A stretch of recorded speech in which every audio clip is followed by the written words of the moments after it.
Welcome to channel Health Mantras. Mood swings, cramps, stomach pain, irritation. This is common for a girl during menstruation period. But beside this, there is one more thing that is common. That is a pimple or acne on our face during menstruation period.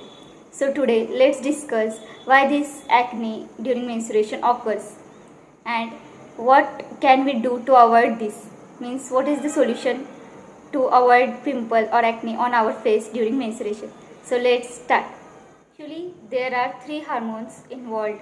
They are two female hormones, progesterone and estrogen, and one male hormone, that is testosterone.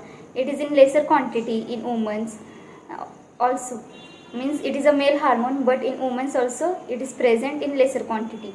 So in full menstruation cycle, in first half there is more estrogen level. Estrogen is dominant, and in second half of menstrual cycle progesterone is dominant, and at the third half there is decline in first and second half estrogen remains constant, and in third half there is decline in estrogen and progesterone, while that time also testosterone is constant, but as there is decline in progesterone and estrogen, so there is more influence of testosterone. Little bit back, when in second half of menstrual cycle there is progesterone level high, that time progesterone stimulates sebaceous gland, and there is more production of oil in sebaceous gland, and the pores are tighter, so the sebaceous the oil remains in the gland itself.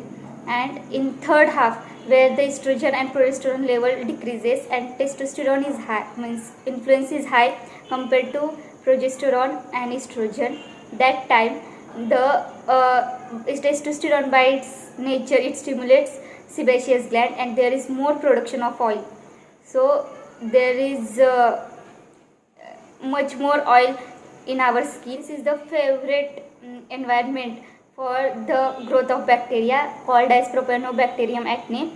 So there is acne or pimple in our skin. So this was the reason why we get acne or pimple in our skin. Now let's see how we can avoid it. Friends, whenever you see a pimple or acne coming out of your face, you can use certain creams to put on that, such as the cream which contain benzoyl peroxide or adolphine or clindamycin. Actually, clindamycin is an antibacterial, so it will help to kill the bacteria, and adolphine, it helps to reduce the inflammation, and benzoyl peroxide, it helps to clear the pores, so it will help to reduce pimple or acne on your face. You can also use face wash or moisturizing cream which contains salicylic acid. Whenever you observe that your skin is becoming oily much more, that time you can use face wash which contains salicylic acid, which will help to not produce pimple or acne on your face. Again, you can also avoid milk and milk products during just period time, so that it will avoid pimples on your skin, and you should involve in physical activities more, so that sweat will come and your pores will be open, so that there will be less pimples popping out. So friends, I think this video is helpful for you. So if you like this video, just don't forget to subscribe and share the video.